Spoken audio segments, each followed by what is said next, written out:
DocFragrance.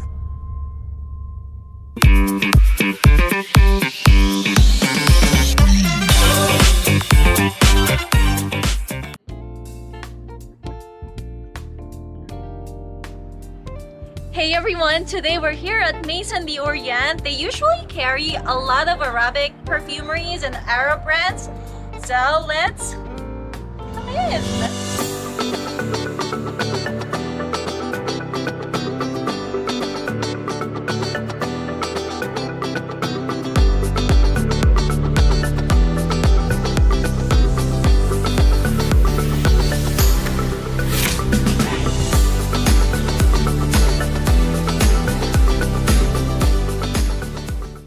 Hey everyone, thank you for coming in here today. I am with Demi. Thank you so much for having me. It's nice meeting you. My pleasure. And today she's about to show us how to use Bakhoor properly. So for those who doesn't know, Bakhoor kind of like originated in the Middle East. These are usually, I want to say like wood chips, drenched in perfume oils and other natural ingredients. So here we do have this. It's called Mamul Rose Oud Fume. We're gonna try this today. Absolutely.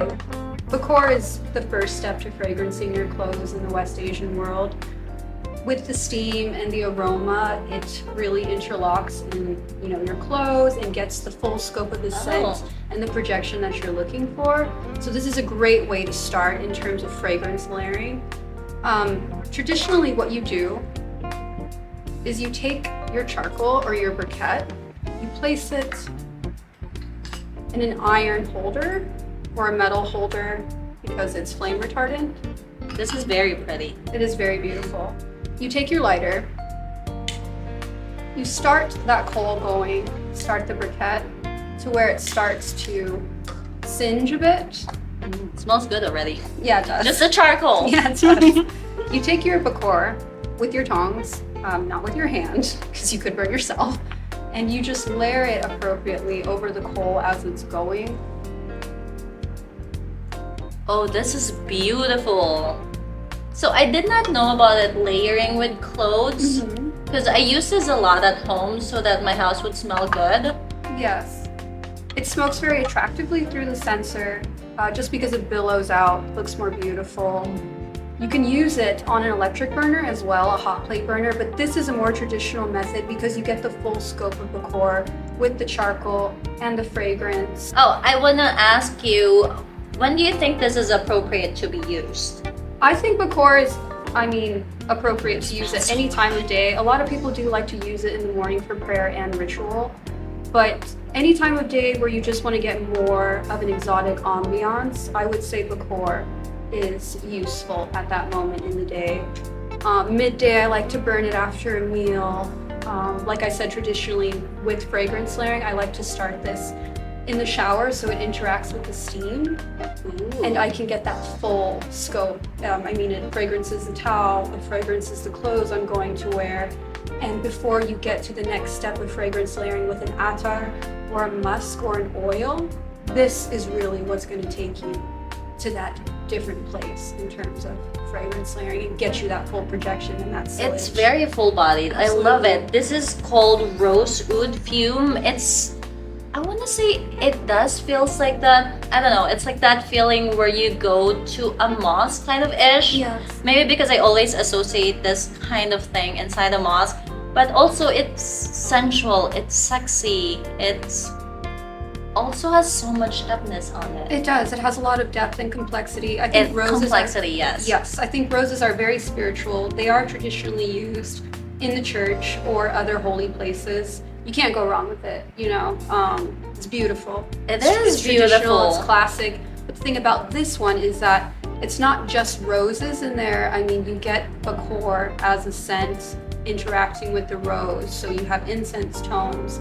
There's even an ambery tone in here.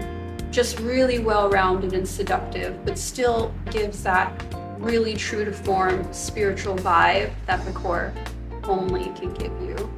Thank you so much for that. No, thank you for having us. Oh, of course. And just so you know, this could also be decorative. It's not like that ugly piece of thing that you could put in your home. Definitely not. Yes, this is a really good decorative piece. Yes. You could put it kind of like I don't know, I'm just looking at it as aesthetically on your living room. Just can dress up a corner very exactly, well. that's I mean, true. alone on a table, the smoke billowing out does create that beautiful spiritual aesthetic look that you're looking for, and it smells so good. So It does. what Thank more you do you so want? much. I love the color on this one as well. I think I'm gonna get one for this for my home.